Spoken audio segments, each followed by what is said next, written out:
તો આ સમગ્ર મામલે વધુ અપડેટ આપી રહ્યા છે TV9 સંવાદદાતા મિહિર સોની।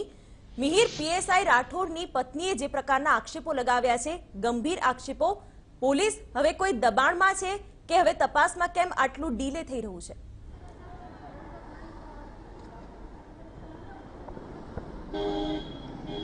શિવાની, ચોક્કસથી કે જે આ મૃતક પીએસઆઈ છે તેના પત્નીએ ઘટસ્ફોટ કર્યો છે અને જે ડીવાયએસપી વિરુદ્ધના જે આક્ષેપો, ગંભીર આક્ષેપો લગાવ્યા છે કે જે ડીવાયએસપી છે એનપી પટેલ તે શારીરિક શોષણ કરતો હતો અને જે છેલ્લા ઘણા સમયથી તેને શારીરિક અને માનસિક હેરાન કરતો હતો। એટલે જે નિવેદનમાં આની પત્નીએ પણ એ જાણ કરી છે કે જે આ પીએસઆઈ હતો તે છેલ્લા 1 મહિનાથી ખૂબ જ દુઃખી હતો અને તેની સાથે તમામ જે ડીવાયએસપી જે હેરાન કરતા હતા તેની તમામ રજૂઆત કરી હતી।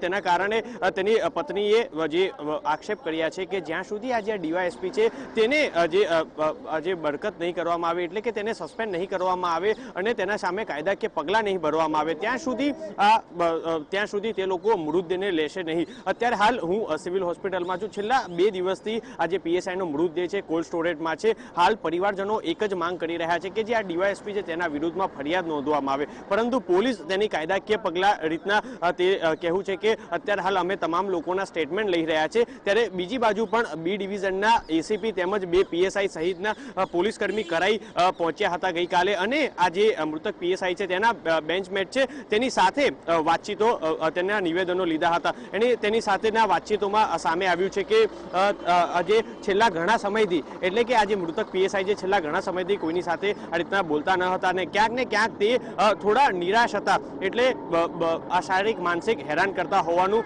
પ્રાથમિક રીતના કહેવામાં આવ્યું છે। હાલ તો તે લોકોના નિવેદન લીધા છે। મહત્વનું છે કે શિવાની, આજે જે આજે ડીવાયએસપી છે એનપી પટેલ તેનું નિવેદન લેવામાં આવશે। અત્યારે તે પણ ત્યાં આગળ કરાઈમાં હાજર છે, એટલે આજે તેના નિવેદન ઉપરથી શું આપવામાં આવે છે ત્યારબાદ ખ્યાલ પડી શકે છે, પરંતુ પરિવારજનો તો સ્પષ્ટપણે કહેવું છે કે જો આ ડીવાયએસપી વિરુદ્ધ 306 એટલે કે દુષ્પ્રેરણાની ફરિયાદ નોંધાશે નામજોગ અને ત્યારબાદ આ મૃતદેહ લેવામાં આવશે। શિવાની, હાલ સોલા પોલીસ દબાણ તો થોડા અંશે લાગી રહ્યું છે, કારણ કે કાલની જ વાત કરવામાં આવે તો ડીસીપી કક્ષાથી તમામ ઉચ્ચ અધિકારીઓ કશું જ કહેવાનો ઇનકાર કરી રહ્યા હતા અને માત્ર એવું રટન રટી રહ્યા હતા કે તપાસ કરી રહ્યા છે, પરંતુ હજી સુધી કોઈ સામાન્ય કેસ હોય છે ત્યાં આગળ તરત જ ફરિયાદ નોંધાઈ જતી હોય છે, પરંતુ હજી આ કેસમાં ફરિયાદ નથી નોંધી। તેના કારણે પરિવારજનો પણ નારાજ છે અને તે લોકોનું એક જ કહેવું છે કે આ ડીવાયએસપી વિરુદ્ધ ફરિયાદ નોંધાય। શિવાની, આપની પાસેથી અપડેટ મેળવતા રહેશું। તો અત્યારે પીએસઆઈ રાઠોડની પત્નીએ જે પ્રકારના આક્ષેપો કર્યા છે તે આક્ષેપોને લઈને પણ પોલીસ સતર્ક હોવાની વાત તો કહી રહી છે, પરંતુ ક્યાંક ને ક્યાંક કાર્યવાહી કરવામાં વિલંબ થઈ રહ્યો છે। ડીવાયએસપી એનપી પટેલની જે સજાતીય સંબંધોની માંગનો ઘટસ્ફોટ કરવામાં આવ્યો છે તેને પોલીસ અધિકારીએ પણ સમર્થન આપ્યું છે કે નિવેદનમાં કહેવામાં આવ્યું છે અને તેને લઈને પણ ફરિયાદ નોંધવામાં આવી છે। હવે ક્યારે પરિવારજનોને સ્યુસાઇડ નોટ મળે છે અને પરિવારજનો ક્યારે મૃતદેહને સ્વીકારે છે તેના પર મામલો હવે જોઈ રહ્યો।